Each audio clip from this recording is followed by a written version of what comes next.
नव्हे दिसतो मी तैसा, तुका म्हणे नव्हे दिसतो मी तैसा, पुसणे ते पुसा पांडुरंगा, भोगी त्याग झाला संगीच असंग, तोडियले लाग माग दोन्ही, पांडुरंगा करू प्रथम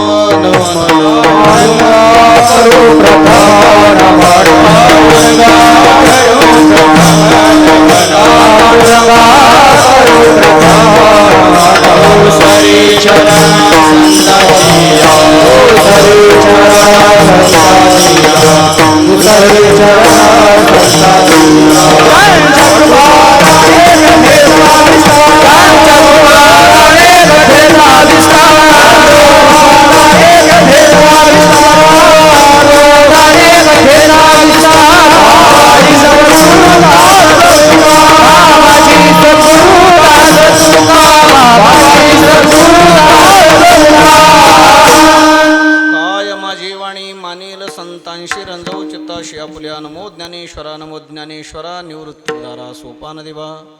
मुक्ताबाई नमो त्रिभुवन पावनी आद्योत्रोय जननी देवाची. धन्य धन्य एकनाथा तुमचे पायी माझा माथा. नमो सद्गुरु तुकया ज्ञानदीपा. नमो सद्गुरु सच्चिदानंद रूपा. नमो सद्गुरु भक्त कल्याण मूर्ती. नमो सद्गुरु भास्करा पूर्ण कीर्ती. संपाद्य ज्ञानंच विधाय भक्तिं विलोकितो येन समाधिराजः. वैराग्ययुक्तं सुविचारवन्तं नमामि जोगं शिरसा गुरुन्तं विश्वाभासं. हृदयपटले गोचरं यस्य नित्यं ब्रह्मानन्दे सतत निरतस्तत्परो ज्ञानदाने. विख्यातो यः सुगमकथने ज्ञानदेवस्य वाक्यं. शान्तारामं परमसदयं सद्गुरुं तं भजेऽहं. मस्तक हे पायावरी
मरोनिया जिणे आसोनी नसणे जनी आम्हा. भोगी त्याग झाला संगीचा संग. तोडियेले लाग माग दोन्ही. प्रस्तुत कीर्तन सेवेकरता घेतलेला अभंग जगद्गुरु श्रीमंत श्री तुकोबारायांचा सोन मार्जनी अभंगामधून आपली आपलं आत्मस्वरूप व्यावहारिक दृष्टीने आपण जरी तुम्हाला तुमच्यासमोर जसा दिसतो तसा मी नाही आणि मी कसा आहे हे जर तुम्हाला जाणून घ्यायचं असेल तर तुम्हाला पांडुरंगालाच विचारावं लागेल. अर्थात माझं स्वरूप माझी स्थिती ही फक्त पांडुरंगालाच कळणार आहे. एरवी कोणालाही कळणार नाही. कशी आहे 2 चरणामधून सांगितलं.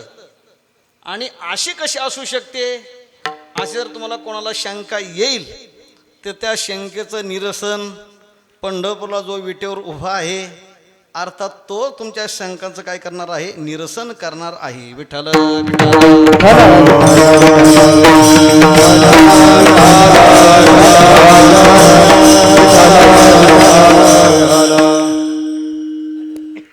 जगद्गुरु श्रीमंत श्री तुकोबारायांच्या सदेह वैकुंठगम सोहळ्याच्या निमित्ताने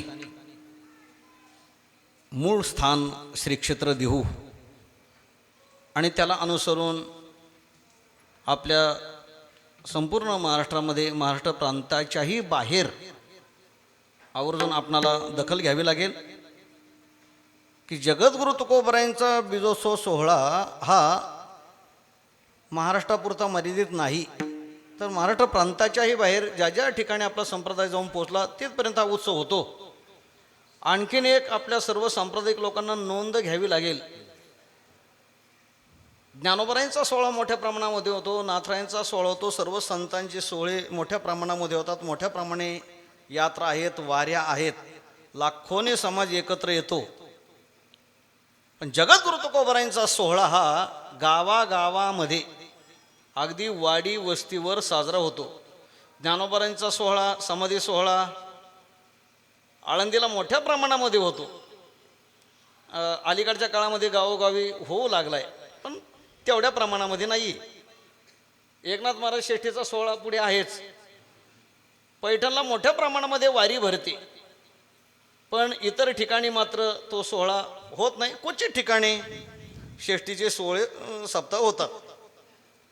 मात्र एकमेव जगद्गुरु तुकोबरायांचा सदैव वैकुंठ गमनाचा सोहळा मात्र मी सांगितलं की ज्या ज्या ठिकाणी संप्रदाय जाऊन पोहोचलाय ना, मग भले 4-2 टाळकरी असतील, त्या ठिकाणी ते भजन करून तुकोबरायांचा सदैव वैकुंठ गमन सोहळा साजरा करतात. विठ्ठल विठ्ठल विठ्ठल विठ्ठल. आणि त्याला अनुसरून अनेक ठिकाणी सप्ताह साजरा होतो. ज्या ठिकाणी मी कीर्तन करतोय, आपण सर्वजण या उत्सवाकरता उपस्थित आहात. आता या उत्सवाचं, या भूमीचं मोठेपण मी कसं वर्णन करावं, कारण तुम्ही माझ्याकडे पाहत असताना तुमच्या लक्षामध्ये येईल की एवढा छोटा मनुष्य आणि एवढ्या मोठ्या सोहळ्याचं वर्णन कसं करू शकेन बरं. कारण ज्यांचं मंदिर आहे ते मोठे आहेत, त्यांचं मोठेपण आपल्याला त्यांच्याच भाषेमधून समजून घ्यायचं आहे. अर्थात तुकोबराय मोठे आहेत. किती मोठे आहेत? तुका झाला शिकळस, बस एवढे मोठे आहेत. बरं, त्या मोठ्या असणाऱ्या तुकोबरायांचं या ठिकाणी जे मंदिर आणि मंदिराचा परिसर आहे तोही कसा आहे? मोठाच आहे. आम्ही पाहिल्याच्या नंतर अवाक झालो बा. बस जास्त बोलता येणार नाही मलाही. हे इथलं ते विकास पाहिल्याच्या नंतर, त्याचं सुशोभीकरण पाहिल्याच्या नंतर, सर्व व्यवस्था पाहिल्याच्या नंतर मी सांगितलं की अगदी ते बारकाने वर्णन करत बसायचं म्हटलं तर तेच कीर्तन होईल आणि मग तसं करणं काही योग्य नसतं ना.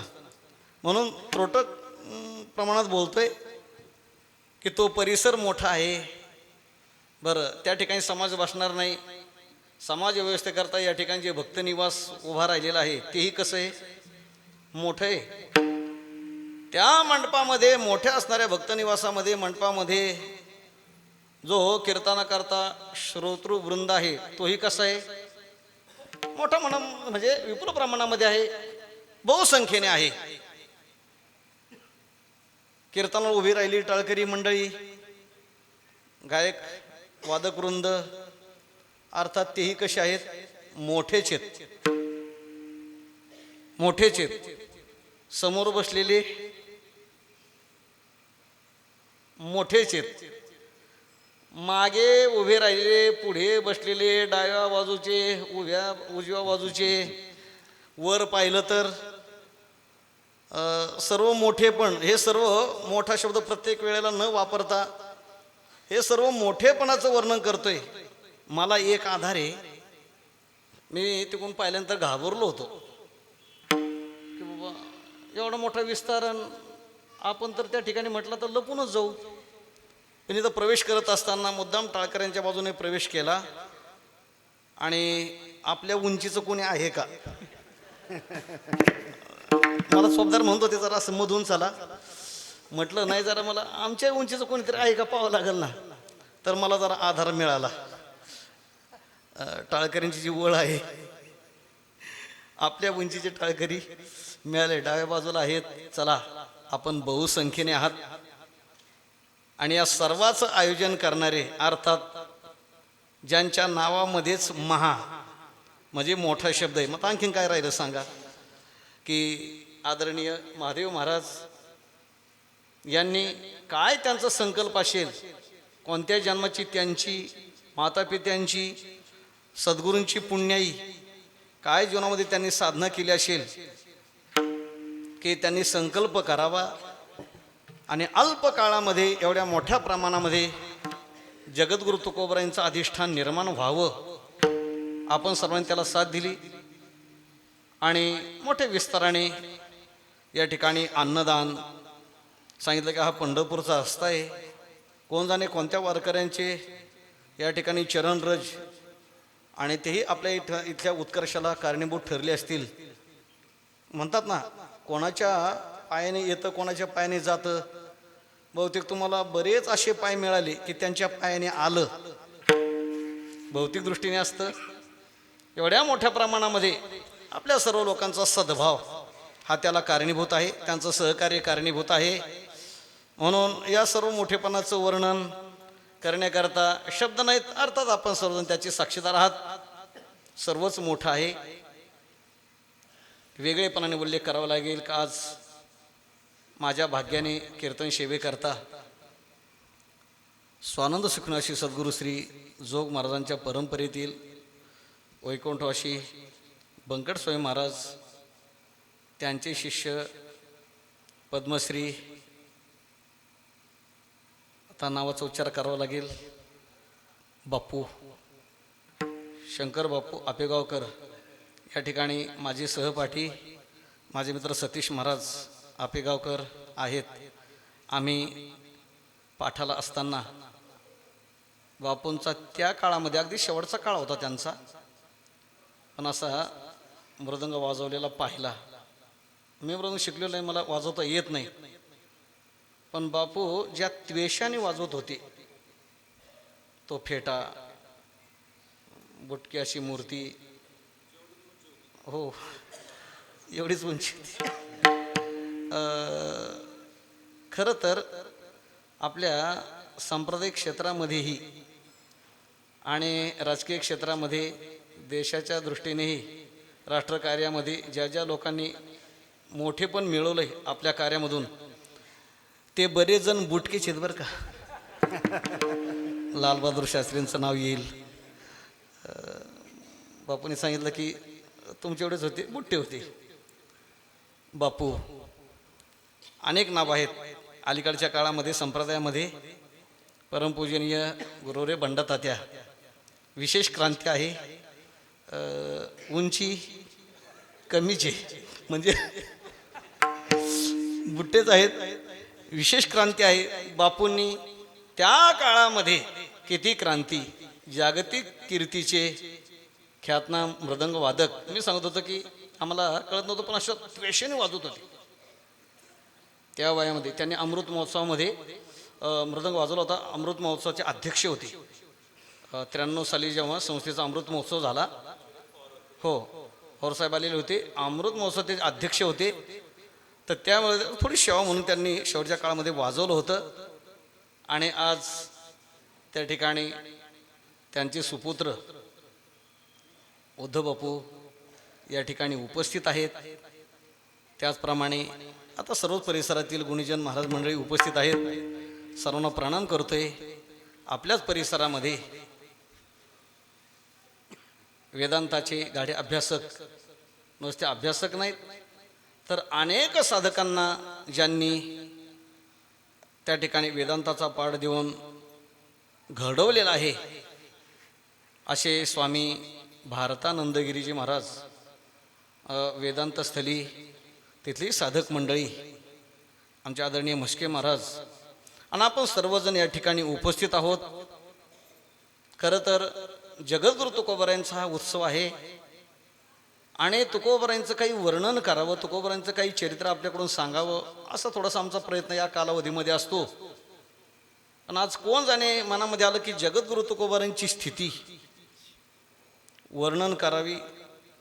अर्थात जगद्गुरु तुकोबरायांची स्थिती कोणी वर्णन करावी, कशी वर्णन करावी, कोणत्या अंगाने वर्णन करावी आणि जरी केली तरी ती यथार्थ होईल का? असे स्तुती जर खरी नाही झाली, स्तुती जर सत्य नाही झाली तर ती निंदा होते. आपण ज्याची स्तुती करतो, ज्याचं वर्णन करतो, तर ते जर योग्य नाही झालं, म्हणजे जास्त झाली तरी निंदा होते आणि कमी झाली तरी निंदा होते. असं आहे. एखाद्या व्यक्तीचं आपण वर्णन केलं, अलीकडच्या काळामध्ये मोठ्या प्रमाणामध्ये काही व्यक्तींचे सत्कार केले जातात. आता असे उत्सव होतात, त्याच्यामध्ये काही व्यक्तींचे सत्कार केले जातात. त्या उत्सवाला ज्यांनी मदत केलेली असते, अन्नदान केलेलं असतं, आर्थिक मदत केलेली असते, आणि मोठे माणसं असतात तेच मदत करतात मदत, चांगली गोष्ट आहे. पण मग त्यांनी मदत केली, मग त्यांचं काहीतरी दोन शब्दाने गौरव करून, स्तुती करून त्यांचं त्या ठिकाणी वर्णन केलं जातं. त्यांनी केलेल्या कार्याचा त्या ठिकाणी उल्लेख करावा लागतो, केलेल्या मदतीचा उल्लेख करावा लागतो. त्यांचं वर्णन करत असताना असं तिखट मीठ लावलं जातं. खरं तर जे शब्द त्यांच्याकरता वापरले जातात ना, तर ते खरं तर त्या पात्रतेचे नसतात, त्या लायकीचे नसतात. आता हे सत्कार होतात ना, अमृत महोत्सव होतात, कोणाची 61 साजरी होते, मग अर्थात त्या ठिकाणी अनेक पाहुण्यांना बोलवलेलं असतं. त्या ठिकाणी जेव्हा त्या व्यक्तीचं वर्णन केलं जातं, मला वाटतं आपल्यालाही कोणाकोणाला अशा कार्यक्रमाला जाण्याचा योग आला असेल, तर त्या व्यक्तीचं केलेलं वर्णन, म्हणजे वक्ते त्या व्यक्तीबद्दल बोलत असतात, असं काही त्या ठिकाणी चढून बोलत असतात की ते गुण, ते विशेषण त्या व्यक्तीच्या ठिकाणी अजिबात नसतात. आणि मग नसलेले विशेषण जर त्या व्यक्तीला दिले ना, तर खरं तर तो दोष. एखाद्या व्यक्तीच्या ठिकाणी ते गुण नाहीत आणि ते जर त्या ठिकाणी त्याला चिकटवले गेले, विशेषण त्याला दिले गेले, त्याचं जर वर्णन केलं, तर शास्त्रदृष्टीने तो दोष आहे. एखाद्या व्यक्तीच्या ठिकाणी अधिक गुण आहेत आणि जर तेवढ्या गुणांचं वर्णन नाही केलं गेलं, त्याच्यामध्ये ते वर्णन करत असताना कमीपणाने गुण वर्णन केले तरी सुद्धा काय होती, ती निंदा होते. आणि म्हणून जगद्गुरु तुकोबराय सांगतात, हे पहा, स्तुती अथवा निंदा करावी देवाची, स्तुती अथवा निंदा करावी देवाची,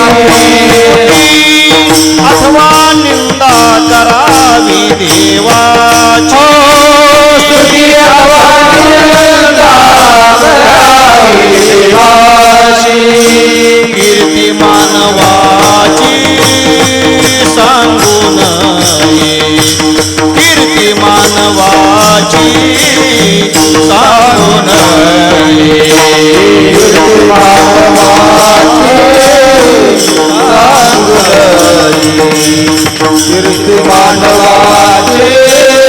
सांगू नये, स्तुती अथवा निंदा करावी देवाची, स्तुती अथवा निंदा करावी देवाची, स्तुती अथवा निंदा करावी देवाची, स्तुती अथवा निंदा करावी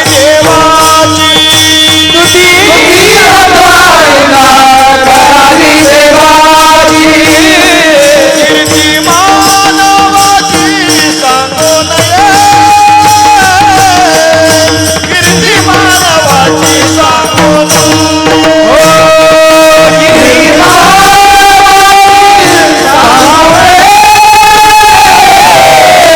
कीर्ती मानवाची सांगू नये.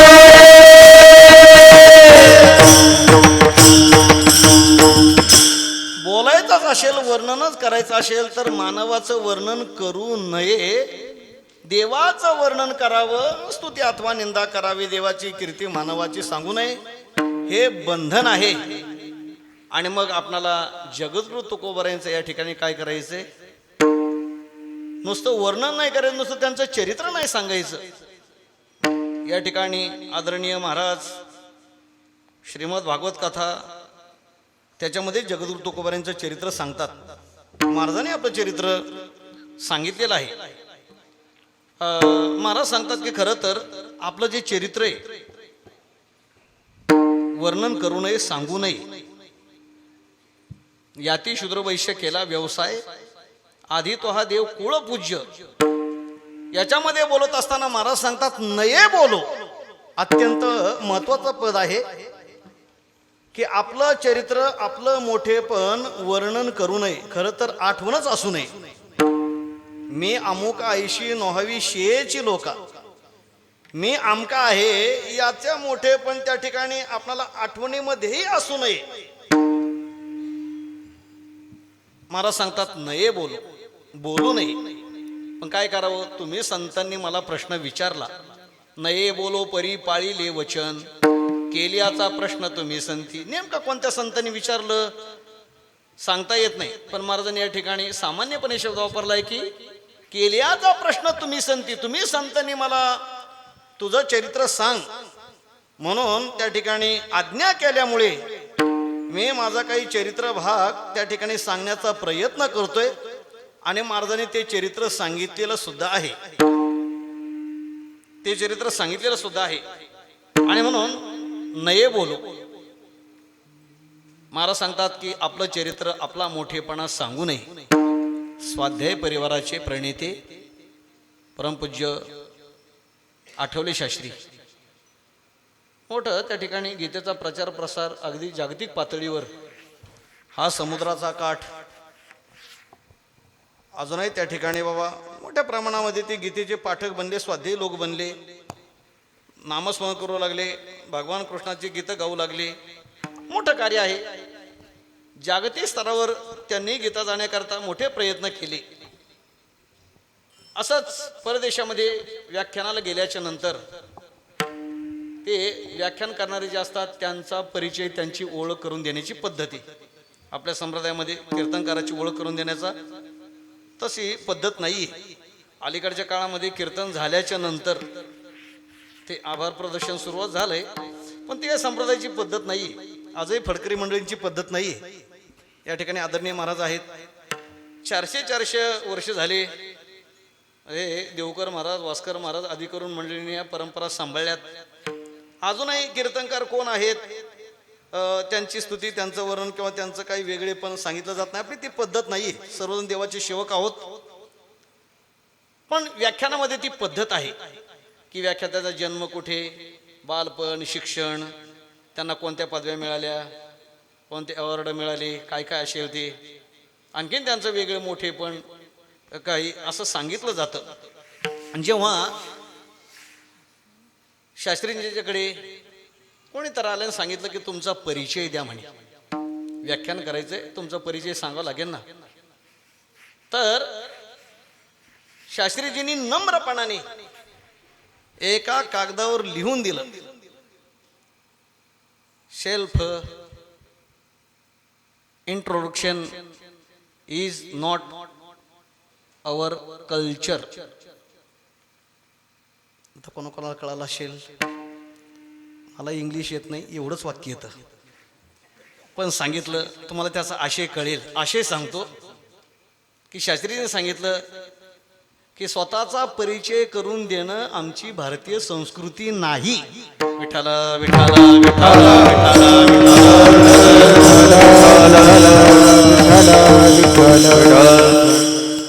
आता हे जर एखादा सामान्य त्या ठिकाणी असणारा मनुष्य जर या बुद्धीने वागतो, जगद्गुरु तुकोबर आहे, ज्ञानोबर आहे, ते आपला स्वतःचा परिचय देतीलच कसा, आणि दिला तरी ते तर माझे जे उरले पायिक पण दिलाच परिचय तर मी श्री गुरूंचा, संतांचा पायिक आहे, बस देवाचा सेवक आहे, देवाचा दास आहे, यापेक्षा वेगळा परिचय ते आपला देत नाहीत, यापेक्षा वेगळा परिचय देत नाहीत.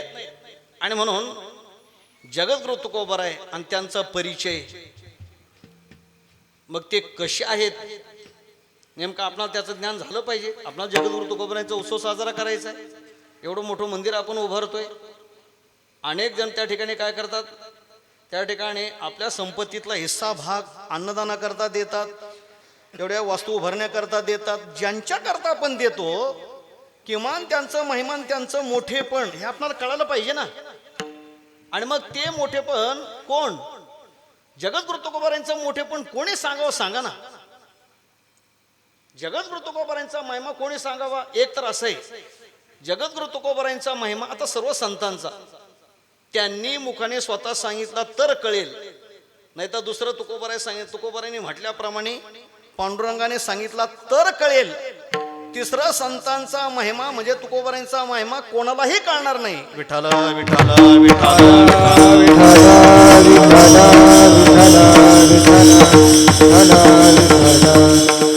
कारण असं आहे की संत महात्मे लौकिक दृष्टीने तुमच्या आमच्यासारखीच आहेत ना, देहधारी तुमच्या आमच्यासारखी जन्माला आले ना. त्यांचा जन्म मग शुद्ध पंचमी श्रावणवद्य अष्टमी आपण करतो ना. तुम्ही काय म्हणाल, तुकाराम महाराज आमच्यासारखे वाढदिवस त्यांचा, आमच्यासारखे ते जन्माला आले. आम्हाला 2 पाय, तुकाराम महाराजांना 2 पाय, आम्हाला 2 हात, तुकाराम महाराजांना 2 हात, आम्हाला नाक, तुकाराम महाराजांना नाक, आम्हाला डोळे, तुकाराम महाराजांना डोळे. सांगा ना कोणता अवयव, आम्हाला कान, तुकाराम महाराजांना कान. मग त्यांच्यामध्ये आणि आमच्यामध्ये वेगळेपण काय. बहुतेक लोक संतांची बरोबरी अशा दृष्टीने करतात. संतांच्या पंक्तीला अशा पद्धतीने बसण्याचा प्रयत्न करतात बरं का, बोधाच्या दृष्टीने नाही बरं का, त्यांच्या ज्ञानाच्या दृष्टीने, साधनेच्या दृष्टीने नाही, त्यांची उंची किती आहे या दृष्टीने ते मोजणार नाहीत, ते पाहणार नाहीत. पण लौकिक दृष्टीने त्यांच्या पंक्तीला बसल्याशिवाय राहणार नाहीत. आता आम्ही लग्न केलं नाही, राहिलो, योग आला. मग स्वामीजीनं सांगितलं कसा कसा आला. जोग महाराजांच्या अमृत महोत्सवाचा नुकताच आम्ही संस्थेतून सुटलो होतो आणि तो महोत्सव पाहिला. मनामध्ये आलं की आपली परंपरा आहे, वडिलांची इच्छा आहे ब्रह्मचर्य राहावं, निश्चय झाला. ब्रह्मचर्य राहिल्याच्या नंतर अर्थात लौकिक जे असतात ना, मग नातेवाईक चुलते काके मावश्या त्यांचं काय असतंय ते वाटच पाहून असतात. आणि मला वाटतं हे जे लग्नाचं वय शासनाचं निश्चित आहे त्याच्या अगोदर 2 वर्षापासूनच यांची पार्श्वभूमी तयार असते, यांची तयारी असते बरं का लग्नाची. आता 2 वर्ष मुलगा पुढं आहे ना, मुलगी पुढं आहे ना, अगोदर 2 वर्षापासून त्यांची तयारी असते. आणि मग लग्न केलं पाहिजे, लग्न झालं पाहिजे, आमकं तमकं असं तसं बोलता बोलता बोलता नाही लग्न करायचं. त्या लोकांना काय. आणि मग मला राम काय लग्न करायचं नाही, तुम्हाला परमार्थच करायचं, तुम्हाला भक्ती करायची ना. मग तुकाराम महाराजांना नव्हतं लग्न केलं, सावता महाराजांना नव्हतं लग्न केलं, गोरोबा काकांना नव्हतं लग्न केलं, ज्ञानेश्वर महाराज नाव येणार नाही, मग याने नव्हतं लग्न केलं. लग्न करायचं म्हटलं की तुकाराम महाराजांच्या पंक्तीला, त्यांच्या ओळीला बरं का. त्यांना जर म्हटलं ना त्याच्यापुरता त्यांचा अभ्यास, त्यांना काय माहिती. ते म्हणलं तुकाराम महाराज करणारे तुकाराम महाराज होत नाहीत, सर्वच लग्न करणारे सावता महाराज होत नाहीत, सर्वच लग्न करणारे बायको केली म्हणजे तुकाराम महाराज झाले, बायको केली म्हणजे सावता महाराज झाले, बायको केली म्हणजे गोरोबा काका झाले. नाही, त्याने आणखीन जोडतात. तुकाराम महाराज नाही का 2 बायका होत्या म्हणजे 2 बायका करणारे तुकाराम महाराज होतील अशा भ्रमामध्ये कोणी राहू नका बरं का. बऱ्याच लोकांना वाटतं की 2 लग्न केले महाराजांनी आणि मग महाराज तरी संत झाले की नाही. मग आपणही त्या ठिकाणी 2 बायका केले की संत हो बाबा. त्या 2 बायका काय केल्या, आमचे वैकुंठाशी सद्गुरू विठ्ठल महाराज घोले नेहमी सांगायचे ते 2 बायका कशा केल्या, कशा झाल्या, काय काय त्याचा मोठा अभ्यास आहे. पण लोकांना एवढंच माहिती की तुकाराम महाराजांनी लग्न केले, 2 पत्न्या त्यांना होत्या आणि मग त्या ठिकाणी तुम्ही लग्न करायला हरकत काय. मला हे सांगायचं की लोक संतांना लौकिक दृष्टीने मोजतात हो. जशी आपली इंद्रिय, जशी आपले अवयव, जसा आपला देह, जसं आपण व्यवहारामध्ये लग्न वगैरे करतो, जशी शेतीवाडी करतो, संसार प्रपंच करतो, तशा पद्धतीने नाही का गोरोबा काकांनी मडके घडवले. मग त्या ठिकाणी असं पाहतात त्याने काय केलंय, ज्या यातीमध्ये जन्माला आले ते काम तर त्यांनी केलं, कांदा मुळा भाजी सावता महाराजांनी ते केलं. प्रत्येक संतांचं चरित्र त्यांना आपल्या उपयोगापुरतं माहिती आहे. पण त्या ठिकाणी माती घडवत असताना, ते मडके घडवत असताना स्वतःचं मुलगं भजनानंदामध्ये एवढे दंग झाले, एवढे भजनामध्ये तल्लीन झाले की स्वतःचा मुलगा त्या ठिकाणी आला, त्याची शुद्धी नाही. हे चरित्र कोणालाही. मग नुसतं लग्न करण्यापुरतं गोरोबा काकांच्या पंक्तीला बसायचं, पण भजनामध्ये एवढे तल्लीन होऊन भजन करतात की स्वतःचा मुलगा आला, चिखल त्या ठिकाणी आणि त्या मुलाचा देह एक झाला, रक्तमांस एक झालं, तरी सुद्धा जे शुद्धीवर नाहीत, सावता महाराजच्या पंक्तीला बसतात. सावता महाराजांनी शेती केली, त्यांनी लग्न केलं, पण त्या ठिकाणी बाबा स्वतःची छाती फाडून, हृदय फाडून त्या ठिकाणी देवाला लपायला जागा दिली ना, हे कोणी करायचं? मग लौकिक दृष्टीने आपण सर्व संतांच्या पंक्तीवर बरोबर असतो. मला हे बोलायचंय, जगद्गुरु तुकोबार आहे. लौकिक दृष्टीने आपण पाहिलं तर कधी तुकोबरायांचा त्या ठिकाणी आपल्याला अंत लागणार नाही. तुकोबरायांचा महिमा, तुकोबरायांचा मोठेपणा कळणार नाही. आणि म्हणून संत नवती जगा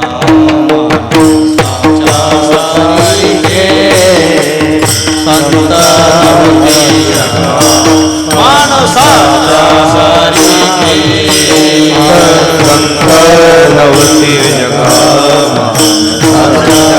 सारिखे संत नवती जगा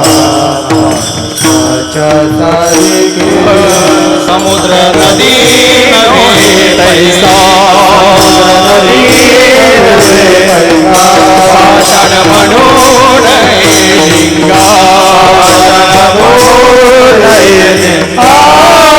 संत होती जगा मानसाच्या सारिखे संत होती जगा मानसाच्या सारिखे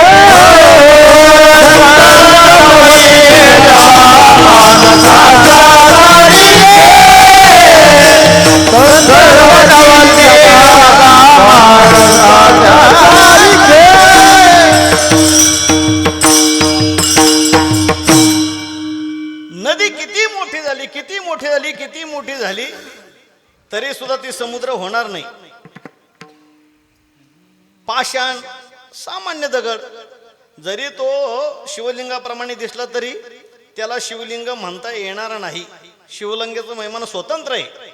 तसं संत नवती जगा माणसा त्या सारिखे, सर्व त्या ठिकाणी लिंगासारखे दिसणारे हे पाषाण दगड त्यांना लिंगाची उपमा येणार नाही. अशा पद्धतीने संतांचं महिमान, संतांचं मोठेपण वेगळं असतं. आपण मात्र संतांना आपल्यासारखं त्या ठिकाणी देहात्मदृष्टीने पाहण्याची सवय, चर्मदृष्टीने संतांचं आपण निरीक्षण करतो आणि तशा पद्धतीने त्यांचं मोजमाप करण्याचा प्रयत्न करतो. स्वानंद सुखनवशी सद्गुरू श्री जोग महाराज पैलवान होते. त्यांचा आहार भाकरी 2, 2.5, 3 भाकरी खायची म्हणे, आणि त्यांना लोणी लागायचं. गरम भाकरी लोणी असते आवड.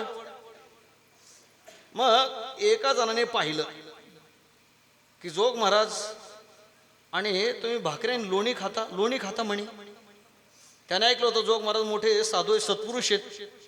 त्यालाही म्हणायचं होतं, महाराज तुम्ही तर लोणी खाता. ते म्हटले म्हणजे काय? अहो तुम्ही तर साधू आहेत, तुम्ही तर मोठे संत आहेत, तुमची एवढी प्रसिद्धी आहे, तुम्ही तुकाराम महाराजाचा गाथा सार्थ केला, एवढा तुमचा अधिकार, एवढे तुम्ही मोठे साधू आहेत, आणि तुम्ही लोणी खाता. जोग महाराज उद्गारले, काय म्हणणं आहे तुझं? म्हणजे हे लोणी खाण्यावर माझं साधुत्व अवलंबून आहे काय? मी साधू आहे का नाही हे लोणी खाण्यावर अवलंबून आहे का? लोकांचं म्हणणं असं आहे, तुम्ही साधू आहेत ना, मग तुम्ही काय खा बाबा, हे गुलाबजाम कशाला, श्रीखंडपुरी कशाला? मग जोग महाराज त्याला म्हणतात, मी लोणी न खाऊ मग काय म्हशीचं आंबवण खाऊ का? मग त्याच्यावर माझं साधूपणा ठरेल का? मला तुम्ही सांगा ना. लोकांचा साधूपणा कशावर अवलंबून आहे? वेशावर. लोकांचा साधूपणा त्या ठिकाणी काय खातो याच्यावर. ठीक आहे, आहार सात्विक असावा, या सगळ्या गोष्टी ठीक आहेत. पोशाख सात्विक असावा, आहार विहार त्याच्यामध्ये शुद्ध सात्विकपणा असावा, हे बरोबर आहे. पण केवळ त्या ठिकाणी एखाद्याने लोणी खाल्लं. जोग महाराजांचे शिष्य स्वामी महाराजांचेच गुरुबंधू मारुती बाबू गुरव, त्यांना लोणकडे तूप भोजनामध्ये लागायचं म्हणे. आणि मग हो बुवा तुम्ही तर साधू आहेत आणि तुम्ही तूप खाता. मग साधूने तूप खाल्लं, साधूने लोणी खाल्लं, त्याच्यावर त्याचं साधूपण त्या ठिकाणी कमी अधिक होत नाही. मला हा भाग बोलायचा आहे की सामान्य लोक, त्या सामान्य लोकांची संतत्वाच्या बाबतीमध्ये, साधुत्वाच्या बाबतीमध्ये जी दृष्टी आहे, ती दृष्टी कशी आहे? चर्मदृष्टी आहे. नुसतं बाहेरचं त्या ठिकाणी काय करतात, वेश पाहतात आणि म्हणून अंतर कोणीही पाहत नाही. आणि म्हणून जगद्गुरु तुकोबार आहे आपली स्थिती जेव्हा कोणी संतांनी विचारली, कोणी सत्पुरुषांनी विचारली आणि त्याला उत्तर देत असताना त्या ठिकाणी बोलू नये, सांगू नये, पण तुम्ही विचारलं म्हणून सांगतो. आणि म्हणून याही अभंगाच्या शेवटच्या चरणामध्ये तुकोबाराय सांगतात, मी तुम्हाला जसा दिसतो तसा मी नाही. आणि म्हणून तुका म्हणे नव्हे दिसतो मी तैसा, तुका म्हणे दिसतो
जसा दिसतो तसा नाही. तो का म्हणे नवे दिसतो मी तैसा.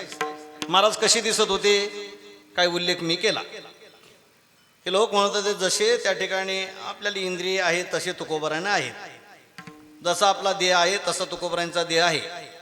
जसं आपलं लग्न झालेलं आहे तसं तुकोबारांचं लग्न झालेलं आहे. जसे आपल्याला मुलं आहेत मुली आहेत तसे तुकोबारांना आहेत. जसं आपल्याला खायला लागतं तसं तुकोबारांना खायला लागतं. मग लोकांचे काय येतपर्यंत उडी जाते. त्यांना महाराज सांगतात तुका म्हणे नवे दिसतो मी तैसा. बरं आणखीन तुकोबारांना त्या ठिकाणी लोक कसं पाहत होते देहू मधले लोक.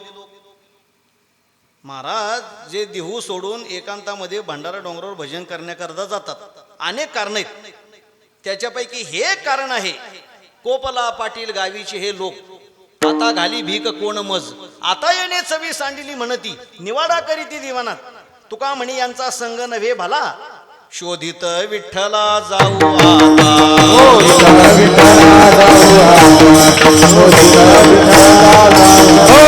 तुका म्हणे आता संग नव्हे भला शोधित विठ्ठला जाऊ मागे.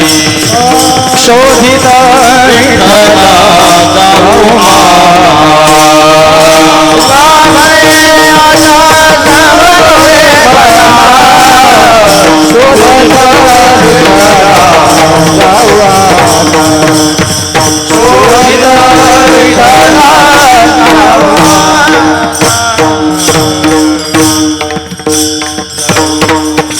जेव्हा देवामध्ये अशी स्थिती झाली काय खावे आता कोणीकडे जावे गावात राहावे कोण्या बळे.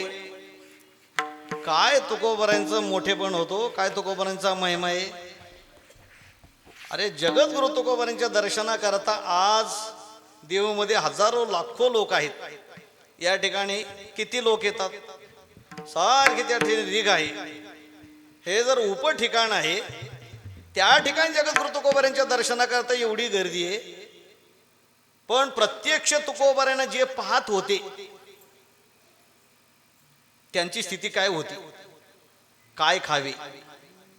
आज जगद्गुरु तुकोबारांच्या मंदिराच्या प्रांगणामध्ये महाराजांनी सांगितलं की 125 किलो काय होता खवा होता.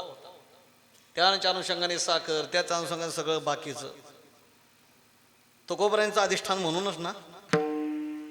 आज ज्ञानोबराय तुकोबारांच्या नावामध्ये काय जादू आहे. ही सर्व जादू आपल्याला या ठिकाणी दिसते. सर्वांच्या ठिकाणी मोठ्या प्रमाणामध्ये मंदिर आहेत, दिंड्या आहेत, समाज हजारो लाखोनी समाज येतो. एवढ्या लोकांची राहण्याची खाण्याची पिण्याची व्यवस्था. ज्ञानोबारांचा सोहळा निघतो, लाखो लोक आहेत. तुकोबारांचा सोहळा निघतो, लाखो लोक आहेत. लाखो लोक आज तुकोबारांच्या सोहळ्याकरता देऊला आले, आळंदीला जातात. पण एवढं लाखो लोक एकत्र येऊन कोणत्याही प्रकारची गैरसोय नाही. राहण्याची निवासाची सर्व प्रकारची कशी कोणा व्यवस्था होते, खाण्याची व्यवस्था होते, ती साधी नाही. कशा पंक्ती होतात. काल ज्याने पंगत केली, आज ज्यांची पंगत असेल ना तो महाराज काल काय झालं होतं, त्याने काल श्रीखंड झालं होतं, मग आज गुलाबजाम करू. पुढचा पंक्तीला विचारतो, परवा काय केलं होतं, काल काय केलं, त्याने श्रीखंड झाला, गुलाबजाम झाले, मग आपण बासुंदी करू. असं त्या ठिकाणी विचार करत 7 दिवस 7 प्रकारचे पक्वान्न. तुम्हाला गमत वाटेल, 21-22 दिवसाचा पालखी सोहळा असतो. 22 दिवसात 22 मेनू करणारी मंडळी आहेत. ही त्यांच्या नावामध्ये ताकद आहे. आज त्यांच्या दर्शनाकरता लाखो आणि हजारो लोक त्या ठिकाणी जमतात, उभे राहतात, तास तिष्ठत 2-2 तास. पण प्रत्यक्ष देहूमध्ये जेव्हा ते होते, आळंदीमध्ये जेव्हा ते होते, काय परिस्थिती होती, काय खावे. आज त्यांच्या नावावर गुलाबजाम आहेत, त्यांच्या नावावर डबल त्या ठिकाणी पदार्थ होत नाही. पण त्यांच्या वाट्याला हे आलं की काय खावे. पाहुनिया झाडे ओरबडोनी पाला, खाऊनी विठ्ठला आळवावी. सांगू, तात्या सांगत असतात, त्यांनी पाला खाल्ला म्हणून त्यांची पुण्य आहे, म्हणून आज गुलाबजाम येत आपल्याला. पण प्रत्यक्ष त्यांना पाहुण्या झाडे ओरबडोनी पाला, खाऊनी विठ्ठला आळवावे, काय खावे. अहो तुकोबारांच्या घरी महाराजांना वैकुंठाला नेण्याकरता पाहुणे घराशी आजी आले ऋषिकेशी. काय करू उपचार, खूप मोडकी जर्जर. बाबा देवाला पाहुणचार करायचा आहे. महाराजांनी आवलीला सांगितलं की आपल्याकडे पाहुण्याले, त्यांना पाहुणचार करायचा. काय या महापुरुषाच्या घरामध्ये होतो, हा काय होतं सांगतात. स्वतःची स्थिती अशी होती की काय खावं. त्याने त्या ठिकाणी आलेला पाहुण्याला काय खाऊ घालावं. स्वतः ज्याला खायला नाही, पाहुणे आल्याच्या नंतर त्याला काय पाहुणचार करावा अशी स्थिती होती. माझा विस्तार होईल, मी आवर्त घेतोय. काय खावे, कोणीकडे जावे, गावात राहावे कोण्या बळी. तुकाराम महाराजांचा एवढा बहिष्कार देऊतल्या त्यावेळेस मंडळीने आणला की तुम्ही गावात राहायचं नाही. का, आता येणे चवी सांडिली म्हणती. म्हणे या तुकोबाने आपल्या देऊची चव घालवली, म्हणजे नाव घालवलं. तुकाराम महाराजांनी नाव घालवलं होतं का. तुकाराम महाराजांनी देऊचं नाव वाढवलं का घालवलं सांगा ना. आणि जे म्हणत होते तुकाराम महाराजांनी नाव घालवलं, आहे का त्यांचा पत्ता, आहे का त्यांचा ठाव ठिकाणा. पण कालाचा महिमा असतो. त्याने सांगितलं की आता येणे चवी सांडिली म्हणे ती निवाडा करी ती दिवानात. तुम्ही तर देऊत राहायचं नाही म्हणे. आणखीन तुकोबारांचं चित्रण कसं कसं केलं होतं. तुकोबारांच्या बद्दल त्यावेळेच्या देऊतल्या लोकांचं काय काय म्हणणं होतं ऐकलं का तुम्ही. तुका वेडा विचार करी बडबड फार, बोल नाही के कोणाचे, कथे नागवाची नाचे, संग उपचारे कांटाळे, सुखे भलते ठाई लोळे, काही उपदेशीले नणे, वाचे विठ्ठल विठ्ठल म्हणे. अहो पंडित जन तुका टाकाव थुंकून. तुकोबारांच्या जीवनावर जिण्यावर थुंका म्हणे. त्याच ज्या अशा प्रकारचं जीवन आहे. खरं तर हे बोलावं की न बोलावं, पण तुकोबारांनी सांगितलं की कशी स्थिती होती तुकोबारांची. मला हे सांगायचं की तुका म्हणे नवे दिसतो मी तैसा. तुकाराम महाराजांना त्या ठिकाणी लोक कशा पद्धतीने पाहत होते, लोकांना तुकोबाराय कसे दिसत होते, कसे दिसत होते. तुका वेडा, तुकोबाराय वेडे म्हणून दिसत होते, अविचारी म्हणून दिसत होते. वेडा मनुष्य, अविचारी मनुष्य, अविवेकी मनुष्य. आता या ठिकाणी वेदांताचे अभ्यासक आहेत, बहुतेक महाराज मंडळी आहेत. मला वाटतंय सांगतात की सध्या 70,000 कीर्तनकार आहेत. अरे 70,000 कीर्तनकारांनी जर ठरवलं ना की आज फाल्गुन शुद्ध पौर्णिमेला एकच अभंग घ्यायचा आणि त्या अभंगावर चिंतन करायचं, तर 70,000 कीर्तनकाराचे 70,000 असे भावार्थ निघतील. आणि तरी सुद्धा तुकोबारायांचा भावार्थ वेगळाच असेल. तरी सुद्धा तुकोबारायांचा भावार्थ वेगळाच असेल. अशा तुकोबारायांचा महिमाने. अरे तुकोबारायांचे अभंग PhD, एक एक अभंग आहे. एक एक प्रसंग आहे की त्या एका एका अभंगावर काय होते, PhD त्या ठिकाणी होते. UPSC MPSC याच्यावर तुकोबारांचे त्या ठिकाणी काय आहेत, अभंग आहेत. मोठमोठे वेदांती, आता काय सांगावं, परमपूजनीय मामासाहेब दांडेकरांच्या सारखे थोर असे त्या ठिकाणी वेदवेत्ते विद्वान पुरुष त्या ठिकाणी आपली बुद्धी तुकोबारायांच्या या विचारापुढे स्थिमित होते असं बोलतात. आणि त्या तुकोबारायांना देऊतली लोक वेडा म्हणत होते, अविचारी म्हणत होते, आहे का नाही. तुका तरी सहज बोले वाणी, त्याच्या घरी वेदांत वाहे पाणी. त्या तुकोबारायांना वेडा म्हणत होते, अविचारी म्हणत होते, तुकोबारायांच्या जीवनावर थुंका असं म्हणत होते. आणि म्हणून तुकोबाराय त्यांना उत्तर देतात, तुका म्हणे नव्हे बाबा, मी जसा तुम्हाला दिसतो ना तसा मी नाही रे बाबा, तसा मी नाही. आता आणखीन ऐका, हे सामान्य लोकांना असं दिसत होते. आणि मग तेच तुकोबाराय रामेश्वर भट्टांना कसं दिसले, रामेश्वर भट्ट समकालीनच होते ना, त्या रामेश्वर भट्टांना कशी दिसले, म्हणे रामेश्वर भट्ट द्विजा तुका विष्णू नाही तुझा, तुका विष्णू नाही तुझा, तुका विष्णू नाही तुझा.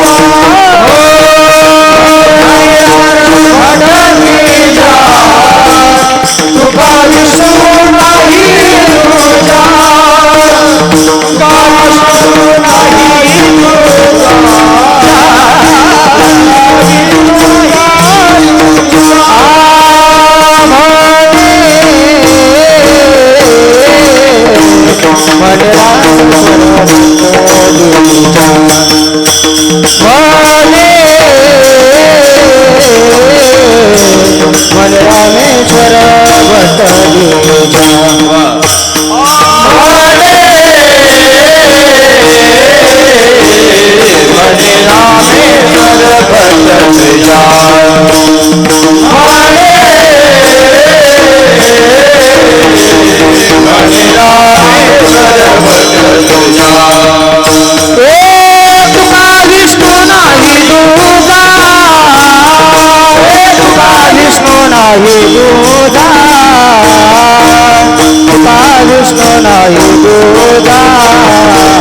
सामान्य लोक तुकोबारांना कसं समजत होते. आता विद्वान की जे रामेश्वर शास्त्री दशग्रंथ आहेत, ऋग्वेदादी तिन्ही, प्रतिष्ठाच्या ती वाघ भुवनी केली जैशी वदनी ब्रह्मशाळा, त्याच तुकोबारांना रामेश्वर शास्त्री सांगतात तुका विष्णू नाही तुझा. ब्रह्मवृंदांना समजावून सांगत असताना सांगतात, वेद द्विजांनो, जसं तुम्ही तुकोबारायांना त्या ठिकाणी पाहता, जसं समजता तसे तुकोबाराय नाहीत. तुकिता तुलनेशी ब्रह्म तुकाशी आली. आणि म्हणून रामेश्वरी तुकोबाराय कशा आहेत, सच्चिदानंद मूर्ती पाय दाखव्या म्हा. जे ब्रह्माचं स्वरूप आहे ना तसे तुकोबाराय सच्चिद आनंद, असे तुकोबारायांचं त्या ठिकाणी असं स्वरूप आहे. आणि तसे तुकोबाराय आहेत. आणखी रामेश्वर शास्त्रींनी 4च अभंग आहेत, पण असं वर्णन केलं, तुची आत्मा राम नव्हे वेशधारी, पंडित वैदिक अथवा दशग्रंथी, परिसरी न पवती तुकयाची, शास्त्रीय पुराणे गीता नित्यनेम, वाचिताती वर्म नकळे त्याशी. आणि त्याच्या पुढच्या अभंगामध्ये तुकोबरांच्या ठिकाणी दया क्षमा शांती कशा होत्या? दया दीनानाथा तुवा जीवविली, वाक्य सफळ केली वेदविहिते, क्षमा क्षमापणे प्रसिद्ध प्रथा जगी, ते तो तुझ्या अंगी मूर्तिमंत. दया क्षमा शांती, शांती पतिव्रते झाली परिनयन, काम संतर्पण निष्कामता.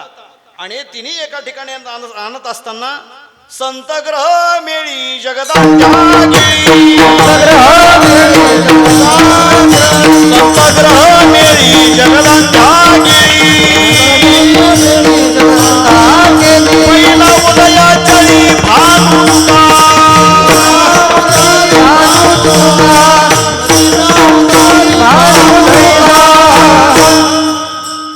पहिल उदया चळी भानू तुका. तुकोबर आहे. भानू म्हणजे सूर्य, सूर्याची या परी तुका लोकी क्रीडा करी. निळोबारांनी विचार, तुम्हाला तुकाराम महाराज कसे भावले, तुकोबरांचं दर्शन कसं झालं ते निळोबार आहे. 332 श्लोक आहेत, त्याच्यामध्ये रोज आपण 5 म्हणत असतो. त्याच्यामधला श्लोक आहे, तुका भासला मानवी वेशधारी. अत्यंत शब्द महत्वाचे आहेत. तुकोबार आहे. लोकांना कसे भासले, कसे दिसले? तुका भासला मानवी वेशधारी, परी हा लीला विग्रही निर्विकारी. तुकोबा या ठिकाणी लीला करत होते, सामान्यपणे वावरत होते. परी हा लीला विग्रही निर्विकारी, स्वये श्री हरी व्यापको सर्व जीवा, तुका तोची तो हा परब्रह्म ठेवा. जगद्गुरु तुका तुका तोची तो हा परब्रह्म ठेवा. आणि हे कोणाला कळेल? महाराज सांगतात हे तुम्हाला नाही कळणार, कोणालाच विचारू नका, हे फक्त पांडुरंगाला विचारा. पुसणे ते पुसा पांडुरंगा,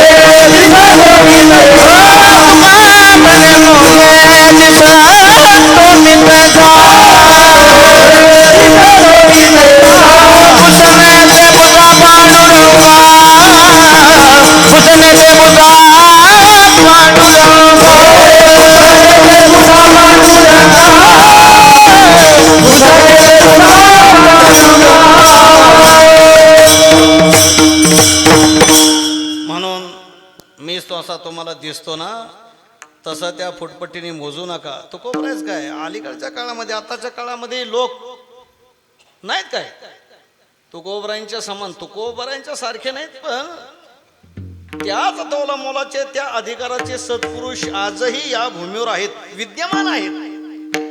पण नाही ना, असून आपली चर्मदृष्टी नाही ना तिथपर्यंत पोहोचत नाही ना. कसं आहे लोकांचं असं बरं का, आहे तोपर्यंत संतांना मानायचं नाही, सत्पुरुषांना मानायचं नाही. मग मेल्याच्या नंतर पुण्यतिथी सुरुवात. आहे तोपर्यंत त्या साधूला संतांना बसायला गाडी नाही, खायला द्यायचं नाही, कपडे नाही, काय नाही. पण मेल्याच्या नंतर मग ते समाधी, त्याच्यावर शाली, त्याच्यावर हार, त्याला गुलाबजामचा नैवेद्य बरं का, मग रथ. कधी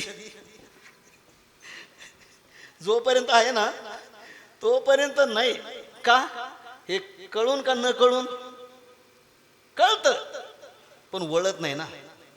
कळतं ना मोठे पण त्या ठिकाणी वळत नाही. मग त्या ठिकाणी सामान्यपणे आणि थोडेसे काय आपल्या ठिकाणचे जे दुर्गुण असतात ना, कधी कधी मनुष्य देवावर संतांच्यावर सुद्धा त्या गुणाचा आरोप करतात ना. हे जे आरोग्याल घालू समोरची सृष्टी सुद्धा कशी दिसते. आणि मग या लोकांच्या दुर्गुणयुक्त चष्म्यातून आपल्या स्वतःचे काम, क्रोध, लोभ, मद, मत्सर चष्मा घालायचा आणि संतांना तपासायचं. मग कशी दिसणार आहेत? अशी दिसणार आहेत ना. म्हणून मी सांगत होतो की सध्या सृष्टीवर काही संत नाहीत का? ज्ञानोबरांच्या काळानंतर तुकोबरांच्या काळानंतर नाथरायांच्या म्हणजे हे त्या समकालीन त्या संतांच्यावर काय हो. ज्ञानोबरांचं आता चरित्र आपल्याला सांगायचं नाही आज, फक्त तुकोबरांचं बोलायचंय. कशी परिस्थिती सांगा ना. ठीक आहे, एका संतांच्या बाबतीमध्ये चूक घडली असती तर मान्य केलं असतं आपण. प्रत्येक संतांच्या काळामध्ये त्या पद्धतीच्या चुका घडल्यात. ज्ञानोबरांच्या काळामध्ये जे घडलं तेच नाथरांच्या काळामध्ये घडलं, तेच तुकोबरांच्या काळामध्ये घडलं आणि तेच विद्यमान काळामध्ये घडतंय की नाही. जोपर्यंत ते महापुरुष आहेत तोपर्यंत त्यांची किंमत केली जात नाही, त्यांचा महिमा त्या ठिकाणी ओळखला जात नाही. जास्तीत जास्त अवमान अमर्यादा होईल अशा प्रकारची कृती केली जाते. जाऊ द्या, आपल्याला थांबलं पाहिजे. महाराज सांगतात, बाबांनो, जसं तुम्ही आम्हाला पाहता आणि जसं तुम्हाला आम्ही दिसतो, आता कोणाला कसं दिसेल कोणाला कसं दिसेल तसे आम्ही नाहीत. तशा बुद्धीने आमच्याकडे पाहू नका. खरं हे सुद्धा सांगू नये. आणि मग त्या ठिकाणी नेमके महाराज, आता आम्ही पंढरपूरला जायचं, मग तो पांडुरंग आम्हाला प्रसन्न व्हायचा आणि मग त्याने आम्हाला तुम्ही कसे आहात हे सांगायचं आणि त्यांनी सांगितलेलं मग आम्हाला कळायचं एवढा प्रवास आम्ही कधी करत बसायचा. त्यापेक्षा नेमके तुम्ही कसे आहात आम्हाला सांगा ना, आम्ही करू त्याचं चिंतन, करू अभ्यास, पाहूया, आम्हाला कळेल तर. आणि म्हणून महाराज तुम्ही कसे आहात महाराज याची जाणीव ठेवून येत की नये बोलू नये, सांगू नये. पण कधी कधी त्या ठिकाणी संतांना, मोठ्या लोकांना सुद्धा थोडक्यामध्ये आपला परिचय त्या ठिकाणी द्यावा लागतो. तो परिचय महाराजांनी अभंगाच्या पहिल्या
कसे आहोत. बोलो आबोलणे, आम्ही बोलतो पण बोलत नाही. मरोनियाजीने आम्ही मेलेलो आहोत पण जिवंत आहोत.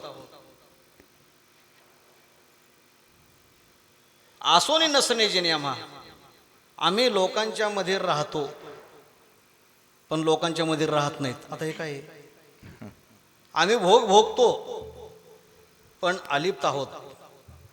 संघामध्ये दिसतो तुम्हाला, पण आमच्या ठिकाणी काय आहे, त्या संघाचा दोष नाही. आम्ही असंख्य आहोत, संघाने लिप्त होत नाहीत. आसोनी नसनी भोगी त्याग झाला संगीचा असंग, तोडी येले लाग माग दोन्ही. 2 चरणामध्ये मला सांगतात की लाग माग त्या ठिकाणी संचित कर्म आहे, त्याचा भोग द्यायचा असतो. संचित कर्म भोगायचं असतं. लाग तोडी येले त्याचा भोग आम्हाला द्यावा लागत नाही.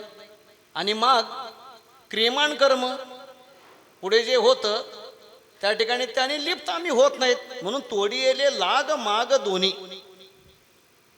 2 चरणामध्ये महाराजांनी आपण कशा आहोत, कशी स्थिती आहे ते सांगितलेलं आहे. आणि हे सर्व कळण्याकरता नैव किंचित करू मी ती युक्तो मन्येत तत्वविद. पश्यन् शृण्वन् स्पृशन् जिघ्रन् अश्नन् गच्छन् श्वपन् श्वसन प्रलपन विसर्जन गृह्णन उन्मिशन निमिशन नपी. यस्य नाहं कृतो भावो बुद्धिर यस्य न लिप्यते. या श्लोकावरचं विवेचन आम्ही येत असताना चिंतन करत होतो की 3ऱ्या अध्यायामध्ये 5व्या अध्यायामध्ये जी स्थिती सांगितली, भगवान परमात्म्याने आपली जी स्थिती सांगितली, तुका म्हणे नटधारीम भोग भोगुनी ब्रह्मचारी, नाही का, भोगुनी अंगण हा बाळ ब्रह्मचारी. त्या गवळे म्हणतात नेणो महिमा याशी म्हणो व्यभिचारी हो. याचा भोगुनी अंगणा हा अंगणा त्या ठिकाणी भोगून त्या ठिकाणी ब्रह्मचारी आहे. कशी स्थिती आहे. दुर्वास मुनी यमुनीच्या पहिल्या तीरावर आले. त्यांनी निरोप पाठवला. 60,000 शिष्यांच्या सह आलेलो आहे, भोजनाचा प्रबंध करावा. भगवान कृष्ण आहेत तिथं काय, लगेच राण्यांना सांगितलं. सर्वांनी स्वयंपाकाची सिद्धता केली. आपापल्या शिदोऱ्या डोक्यावर घेतल्या, यमुनेच्या तीरावर आल्या. पाहतात तर यमुनामाई दुथडी भरून वाहते. पलीकडे जायचं कसं, ब्रिज नाही, नाव नाही. कोणाला सांगितलं, अहो आम्ही सर्व आमचे कष्ट केले, सर्व स्वयंपाकाची सिद्धता केली, तुमच्या गुरु महाराजांना भोजन घेऊन निघालो, पण यमुनामाई आम्हाला वाट देत नाही, रस्ता देत नाही, पलीकडे कसं जायचं. त्याने सांगितलं सोपं आहे. भगवान कृष्ण सांगतात तुम्हाला रस्ता पाहिजे का, मग असं करा, तुम्ही असं म्हणा की आमचा कृष्ण तो जर बाल ब्रह्मचारी असेल तर यमुनामाई आम्हाला वाट दे. काय संकल्प करायला लावला, आमचा कृष्ण जर बाल ब्रह्मचारी असेल तर यमुनामाई आम्हाला वाट दे. आणि ज्या गवळणी होत्या ना, आणि ज्या 16,108 होत्या ना, त्या एकमेकाकडे पाहून म्हणायला लागल्या माग सारखा, यमुनेपासून जरा माग सारखा. असा संकल्प केल्याच्या नंतर यमुनामाई वाट तर नाही द्यायची, पण एखाद्या वेळेस यमुनेचा पूर वाढून आपण सगळे असेच वाहून जाऊ. आता प्रत्यक्ष त्या गवळणी होत्या, प्रत्यक्ष त्या राण्या होत्या. हा काय संकल्प सोडायला लावत होता की मला भोगुनी अंगण हा बाळ ब्रह्मचारी, तुका म्हणे नटधारी भोग भोगुनी ब्रह्मचारी. वा सर्व करूनही कोणत्याही प्रकारे कसं लिप्त होत नाहीत कर्माने. आणि म्हणून जगद्गुरु तुकोबा सांगतात आम्ही कोणत्याही कर्माने लिप्त होत नाहीत. असं अलिप्त सूर्याच्या परी तुका लोकी क्रीडा करी. तुकोबरायांचं हे जीवन समजून घ्यायचं असेल तर ही कथा आपल्याला समजून घ्यावीच लागणार आहे. आणि मग त्यांनी सांगितलं कृष्णा, अरे दुसरं काहीतरी सांगितलं असतं तर आम्ही ऐकलं तरी असतं. आम्ही प्रत्यक्ष तुझ्या राण्या आहोत, पत्न्या आहोत. दुसरं कोणाला तिकडे सांगितलं असतं चाललं तरी असतं, तो आम्हाला संकल्प सोडायला लावतो. भगवान कृष्ण म्हटले हे तर चुकतंय तुमचं जीवाचं. तुम्हाला रस्ता पाहिजे का माझी उलट तपासणी करायची. कलियुगामध्ये साहित्यिक निर्माण होतील ना, ते पाहतील ना माझं काय करायचं. ते जेव्हा कलियुगामध्ये होतील ना, जेव्हा ते कादंबरी लिहायला घेतील ना, ते माझ्यावर लिहितील ना. तुम्ही कशाला माझी चौकशी करता. तुम्हाला रस्ता पाहिजे, हो रस्ता पाहिजे, मग संकल्प करा म्हणे. ठीक आहे बाबा, ते म्हणलं आपल्याला काय करायचं, रस्ता पाहिजे ना, संकल्प करायला हरकत काय. मग त्याने तो संकल्प केला. ब्रह्मचारी अक्षरशः यमुना मायने वाट दिली, हरे घेतले, पलीकडे गेले.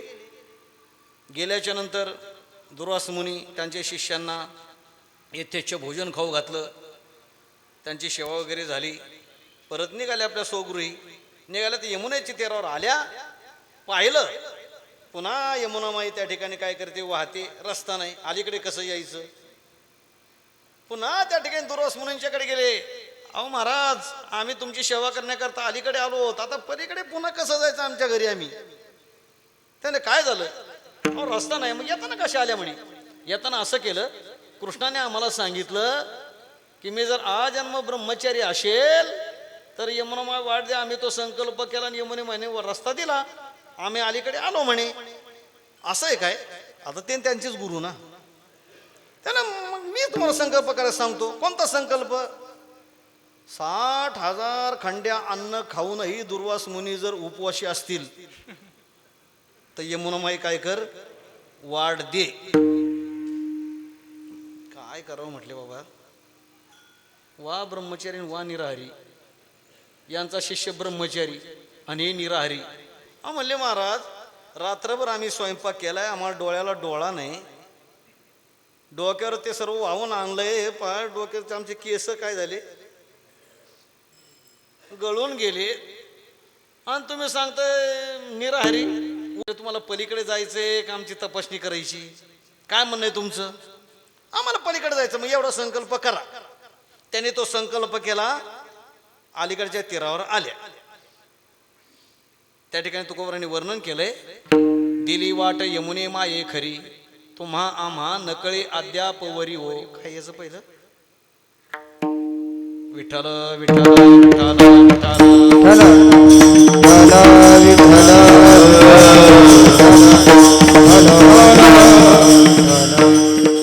पण आठवतंय का सांगा, माझ्या लक्षामध्ये आहे ना. त्याचा आशय सांगितलाय, दिली वाट यमुने माये खरी, तुम्हा आम्हा न कळे. भोगुनी अंगाना हा बाळ ब्रह्मचारी नाही, ती सुद्धा नाही. भोगुनी अंगाना हा बाळ ब्रह्मचारी, दिली वाट यमुने माये खरी, तुम्हा आम्हा न कळे अद्यापवरी वो. आणखीन एक पद राहते, पहा कोणाला आठवत असलं तर यमुने मायने वाट दिली. आणि म्हणून भगवान कृष्ण भोग भोगूनही ब्रह्मचारी आहेत. दुर्वास मुनी 60,000 खंड्या अन्न खाऊनही कसे आहेत, निराहारी आहेत. म्हणजे खाऊन सुद्धा उपवास, आणि त्या ठिकाणी भोग भोगून सुद्धा काय ब्रह्मचर्य. कसं होतं तर यश्य नाहं कृतो भावो नैव किंचित करोमि ती. हे कर्म मी करतोय, ज्याच्या ठिकाणी असा अहंकार नाही ना, अभिमान नाही ना, तो सुटला गा. हे कर्म मी करीन, आदरिले सिद्धी नेईन. बस हे कर्म मी करीन, मी करीन, मी करीन, किंवा जे धरलंय ते शेवटाला नेईन. त्या ठिकाणी असं जो जाणत नाही बरं का, याच्यापासून जो मुक्त असतो ना मीपणातून, बस तो सुटला गा. आणि बाकी सगळे काय होतात त्याच्यामध्ये गुंततात. ही जगद्गुरु तुकोबारांची स्थिती आहे. महाराज सांगतात आम्ही बोलतो ना, खरं तर माणसाने बोलूच नाही. बोललं तर प्रमाणामध्ये बोलावं. मौन धरणं एक प्रकार सांगितलेला आहे. साधनाची सिद्धी मौन करा स्थिर बुद्धी. आपणाला काही साधन करायचं असेल ना तर मौन धरायचं सांगितलेलं आहे. खरं तर मोजकं बोललं पाहिजे, प्रमाणात बोललं पाहिजे. कारण असं आहे की आपल्या वाणीच्या द्वारे कायिक वाचिक मानसिक पाप म्हणतात ना, वाचिक पाप आपल्या वाणीच्या द्वारे. मी सुरुवातीला सांगितलं, एखाद्याची जास्त स्तुती केली, नको असलेले गुण दिले तरी ते वाचेचा दोष आहे, ती निंदा होते. निंदा करणं येते निंदकापाशी अतिशयही पापे, ते वाचेचा दोष आहे बरं का. एखाद्याचे दुर्गुण आपण वाणीने उच्चार करणं ते सुद्धा कसे आहेत, वाचेचा दोष आहे. एखादी निंदा करणं, नावं ठेवणं, ही चाडी करतात ना माणसं. याची त्याला, त्याची याला, त्याची याला, त्याची याला. चहाडाची माताने व्यभिचारीनं तत्वता, केवढा मोठा दोष आहे. निंदा करणं दोष आहे, चहाडी करणं. म्हणून चहाडखोर जर मुलगा त्या ठिकाणी झाला तर चहाडाची माता व्यभिचारीनं तत्वता. त्याच्या सत्य त्याचे वेळी घडला व्यभिचार असं सांगितलेलं आहे. म्हणून कोणाची चाडी करू नये, कोणाची निंदा करू नये. त्या ठिकाणी कोणाची लावाला जे आपण म्हणतो ना, या गोष्टी करू नयेत. केले तर ती निंदा होते. त्यापेक्षा मौन धारण करणं, योग्य पद्धतीने प्रमाणामध्ये आपण बोललो पाहिजेत. आमच्या आळंदीमध्ये काही साधक मंडळी कायमच त्या ठिकाणी काय करतात, मौन धारण करतात.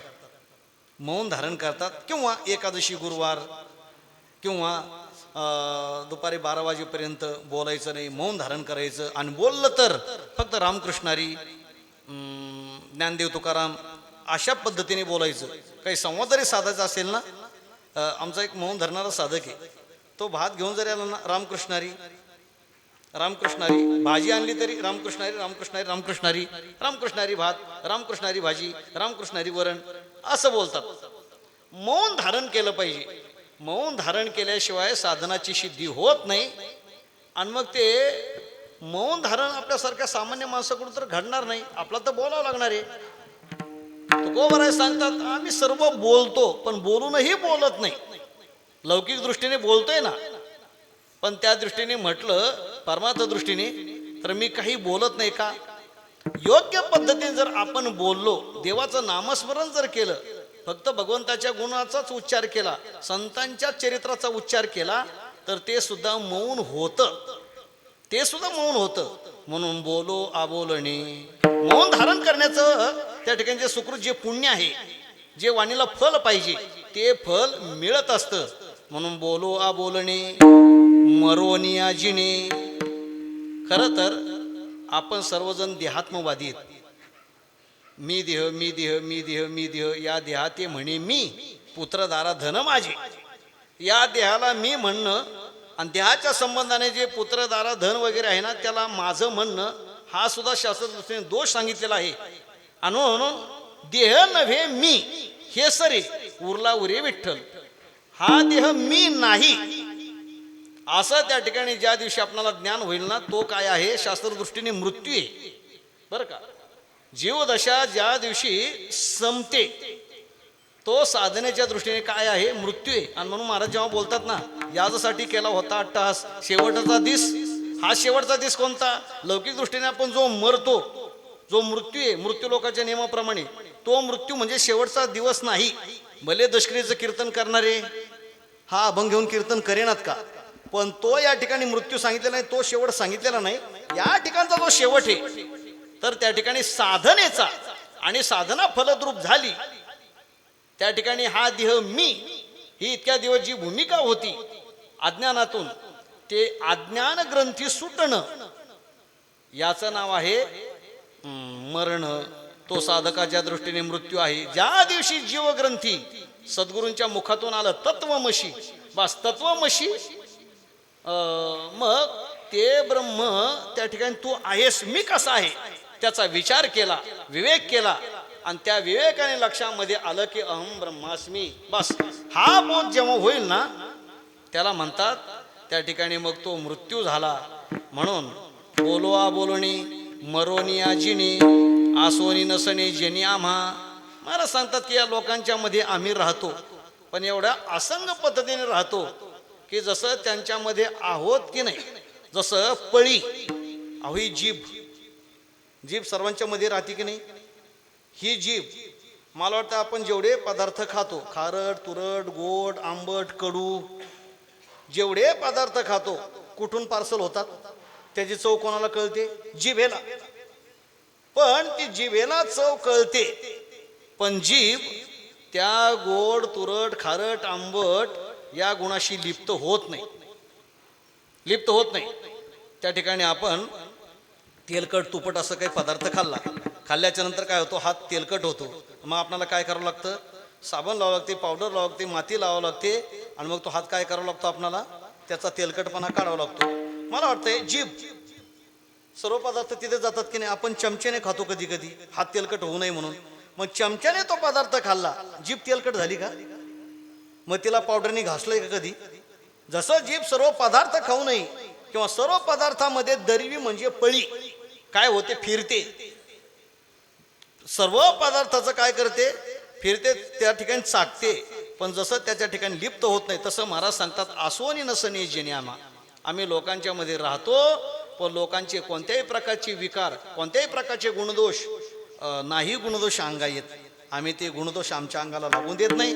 भोगी त्याग झाला.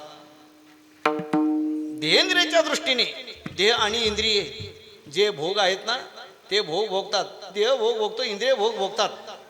पण भोगी त्याग झाला, भोगी झाला त्याग. गीती गाता पांडुरंग इंद्रियाचा लाग आम्हावरून चुकला, म्हणून भोगी त्याग झाला. संगीचा संग लौकिक दृष्टीने पत्नी आहे, मुलं आहेत, काही प्रपंचाचे का त्या ठिकाणी काय आहेत गोष्टी आहेत, घर आहे, घर चंद्रमौळी का व्हायना, झोपडं का व्हायना आहे ना.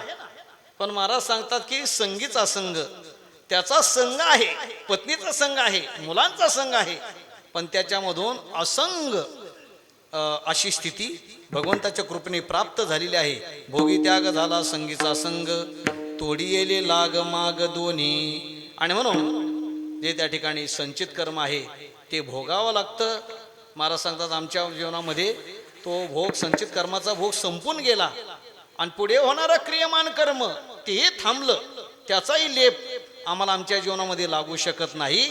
आणि म्हणून जसा तुम्हाला आम्ही दिसतो तसा नसून मी आता वर्णन केल्याप्रमाणे सूर्याच्या परी तुका लोकी क्रीडा करी.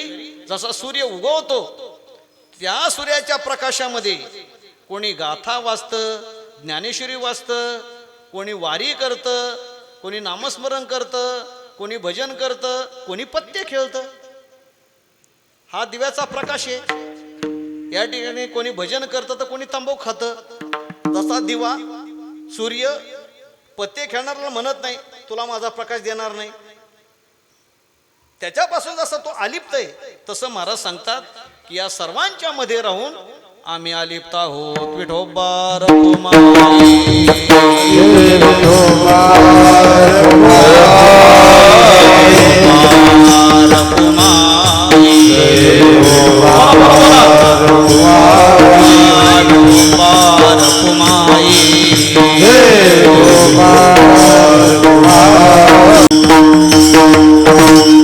म्हणून स्वर्गीपासून जगद्गुरु तुकोबारांचं तात्विक स्वरूप. खरं तर आपण आपल्या या चांबड्याच्या वाणीने जगद्गुरु तुकोबारांच्या तात्विक स्वरूपाची काय चर्चा करावी, काय वर्णन करावं, अशक्यचे. पण अशक्य जरी असलं तरी सुद्धा आपणाला जगद्गुरु तुकोबारांच्या शब्दाच्या आधारेच काही शतांश टक्का म्हणू. आता आपण कीर्तन करतोय ना, मग दुसरं काय करायचंय. आपण त्यांच्या त्या ठिकाणी कीर्तीचा महिमा, त्यांच्या स्वरूपाचा महिमा वर्णन करत करत करत करत जी पायरी आहे, पायरीने त्या ठिकाणी तुकोबारांच्या त्या स्वरूपापर्यंत आपण पोचू शकणार नाही, शक्यच नाही, पण अशक्यही नाही. आणि म्हणून त्या ठिकाणी तुकोबारांच्या जीवनाचा, त्यांच्या आत्मस्वरूपाचा, जगद्गुरु तुकोबाराय आत्मस्वरूप स्थितीमध्ये कसे आहेत, आत्मस्वरूप स्थितीमध्ये कसे आहेत, म्हणून तुकोबारांचं चित्र कसं असावं याच्याकरता काही मतभेद आहेत की नेमकं तुकोबाराय कसा पोशाख घालत असतील, नेमकं तुकोबारांचं चित्र कसं काढायचं. कोणाला हे मान्य नाही की तुकोबारांची दारिद्र्य परिस्थिती, धनकन घरोघरी, पोटभरी, भिकेवरी, त्यांनाही अभंग मान्य नाहीत. आम्ही सदवे सोडके जवळ येतात चोर धाके, त्यांनाही अभंग मान्य नाहीत. ते सांगतात नाही नाही तुकोबाराय श्रीमंत आहेत, काय काय असेल ते पहा. मग तुकोबारांचा फेट असा भरजारीचा आहे असं त्यांचं म्हणणं आहे. आणि मग त्यांनी तुकोबारांचं चित्र असं काढलं पहा, एखादा नट बसलाय, अर्थात असं तुकोबारांचं शरीर आहे, केले शरीर कष्टवनी. महाराज सांगतात जे काही कर्म केलं, जे काही कृत्य केलं, एवढा परोपकार केला जगद्गुरु तुकोबारांनी या देहाच्या माध्यमातून, एवढा परोपकार केला. जगद्गुरु तुकोबारांनी मी सांगितलं की पाहुण्या झाडी ओरबडवणी पाला. आता पाला खाऊन जेव्हा त्या ठिकाणी 15 दिवस डोंगरामध्ये राहायचं, काय शरीर राहिलं असेल, काय शरीर झालं असेल, काय त्या शरीराची स्थिती झाली असेल सांगा ना. म्हणून गळीत झाली काया. तुकोबारांनी त्याचं वर्णन केलंय. असे तुकोबाराय लौकिक दृष्टीने पण तात्विक दृष्टीने पाहिलं तर जगाचा मालक भगवान पांडुरंग परमात्मा 15 दिवसा माझी साक्षात्कार झाला, विठोबा भेटायला निराकार. आणि मग देव भेटण्याकरता महाराजांची स्थिती, देव काय असा बाजारचा भाजीपाला आहे काय, कोणाला भेट देईल कोणाला दर्शन देईल, तेवढी त्या पद्धतीची साधना त्या ठिकाणी करावी लागेल. महाराजांनी ती साधना केली आणि ती साधना फलद्रूप झाली. नुसतं भगवान त्या ठिकाणी महाराजांना भेटला नाही, तर सायुज्य नावाचा मोक्ष जगद्गुरु तुकोबारायांना याची देही याची डोळा प्राप्त झाला. तुका झाला पांडुरंग, तुका तोची तो हा परब्रह्म ठेवा. जगद्गुरु तुकोबाराय प्रत्यक्ष भगवत रूप.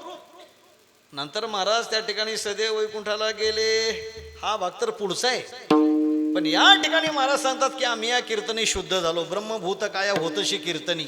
बस हे प्रमाण तुकिता तुळनेशीम ब्रह्म तुकाशी आले, तुका विष्णू नाही तुझा. बस एवढा जर विचार केला तरी त्या ठिकाणी आपल्या सर्व अभंगाचं लगेच भाग आपल्या लक्षामध्ये येईल, अर्थ लक्षामध्ये येईल की जगद्गुरु तुकोबाराय वैकुंठाला गेले आणि मग भगवान परमात्म्याने त्यांना जवळ घेतलं आणि मग या महाराज या पायरीने गेले, सलोकता, समीपता, स्वरूपता आणि मग सायुज्य. नाही, जगद्गुरु तुकोबारायने डायरेक्ट एकदम सायुज्य नावाचाच मोक्ष.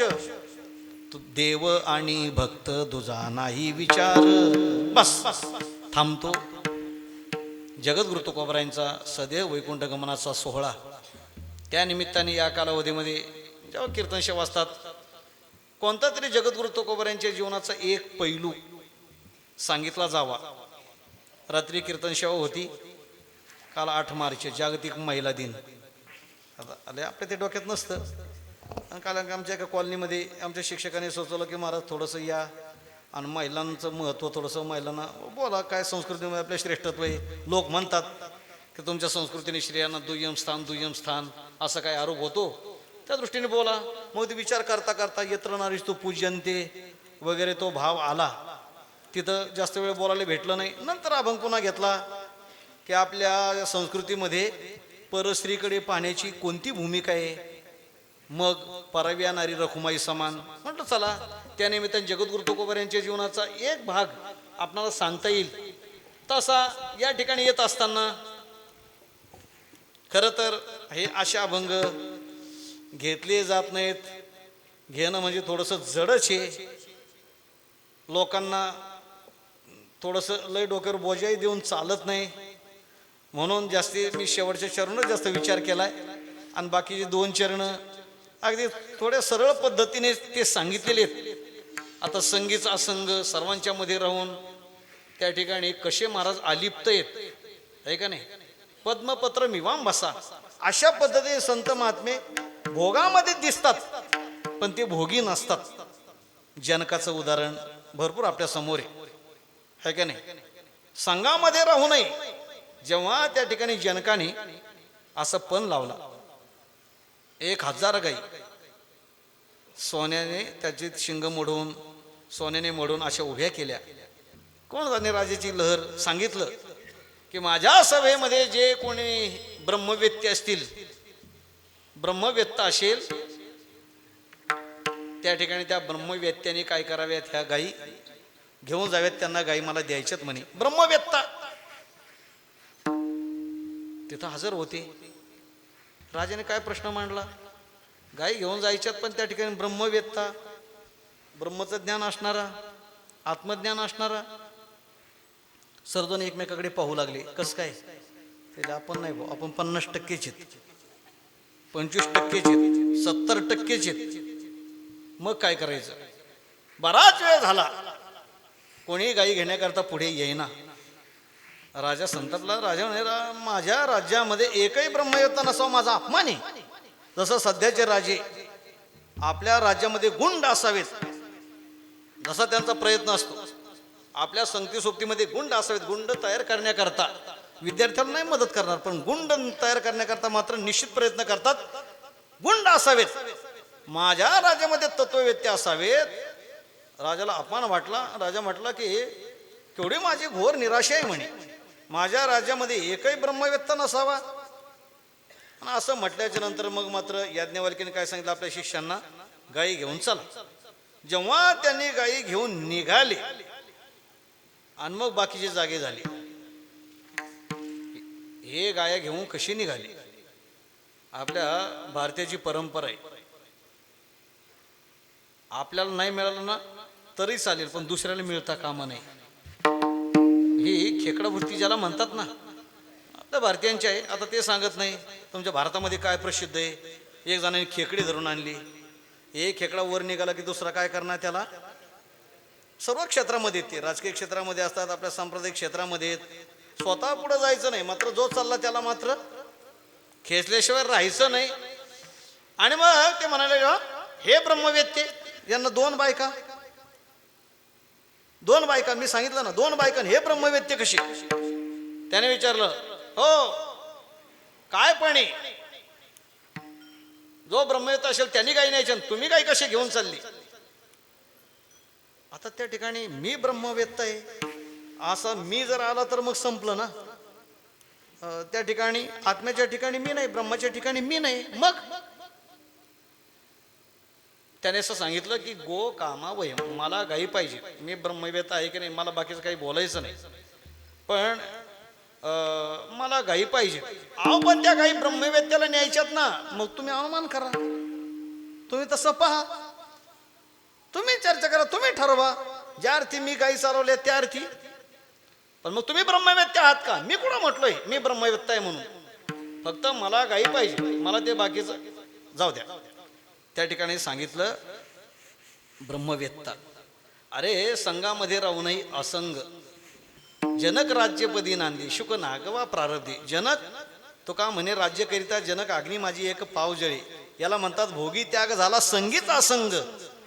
भोगामध्ये राहूनही त्यागी म्हणून, संघामध्ये राहूनही असंगी म्हणून असे जीवन जगलेले महात्मे.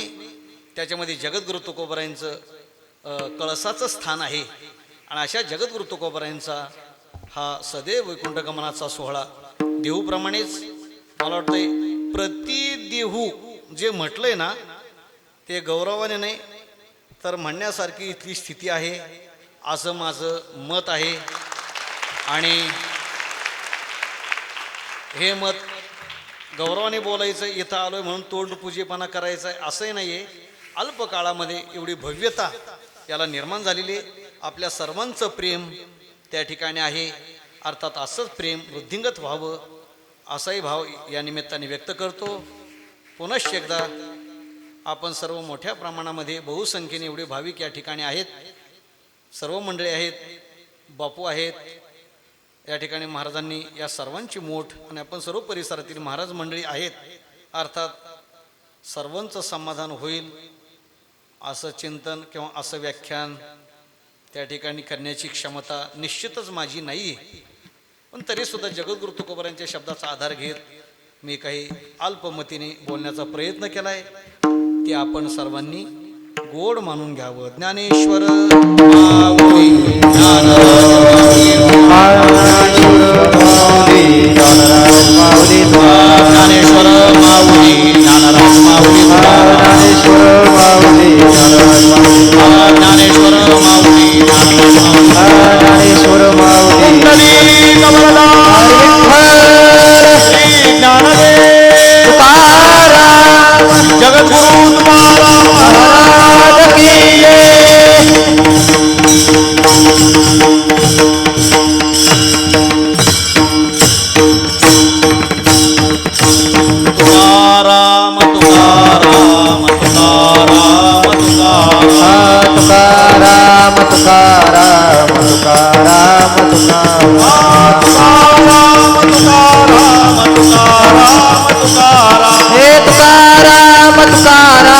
तुकाराम तुकाराम